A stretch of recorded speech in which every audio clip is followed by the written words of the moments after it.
Couple of items before I get on out of here.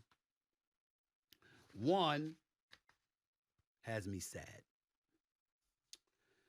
My colleague at ESPN, Mark Jackson, was let go by the worldwide leader this week. I did not know this at the time that I was on the air Monday, last time I was on the air. Mark Jackson is a friend.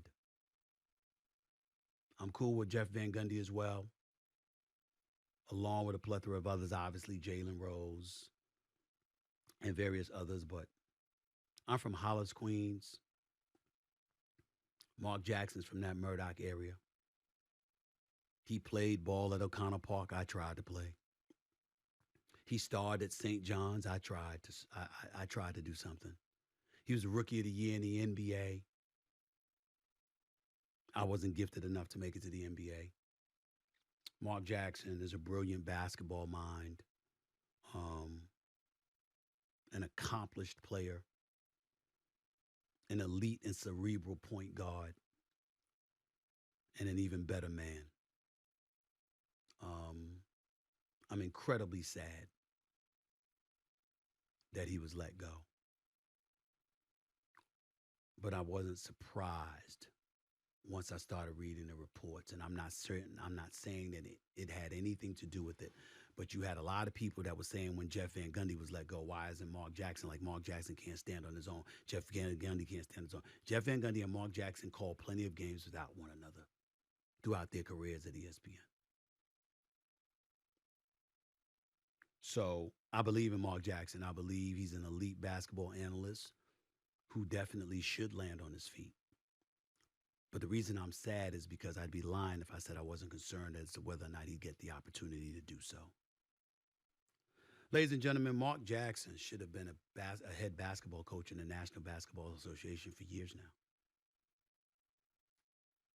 He got let go by the Golden State Warriors. Steve Kerr comes in there, and he's done an outstanding job and has established himself as one of the top 5 coaches in the history of basketball.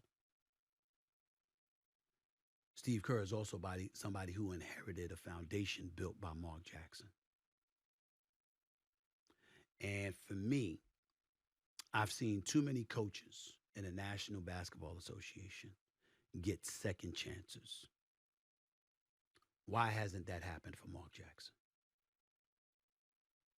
Mark Jackson, as far as I'm concerned, should have been named the Knicks head coach when Mike D'Antoni got the job. He should have been named the Knicks head coach when Tom Thibodeau got the job, even though I like Thibodeau. It would have been nice to see him get the Milwaukee job instead of Adrian Griffin getting the job, even though I like Adrian Griffin.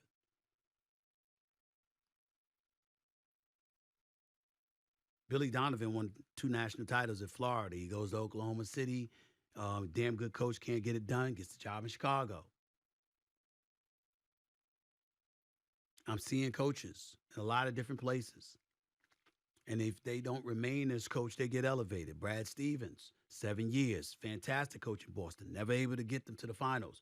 Ime Udoka got Boston to the finals after he got the job in year 1. Brad Stevens hired him. He's the president of basketball operations for the Boston Celtics. I see a plethora of people getting opportunities, but not my man, Mark Jackson. And I know he has his critics. And I know there are people that look at him and felt he should have did things differently. There's some people that don't like him. I know all of that. But even they would admit the likelihood of Steph Curry and Klay Thompson becoming what they became would not have happened if it were not for Mark Jackson. You would think, since they're 4-time champions, since they're 2 of the greatest shooters who have ever graced the sport, you would think that would warrant him getting another job. Yet somehow that hasn't been the case. That's really unfortunate. And I hope that changes.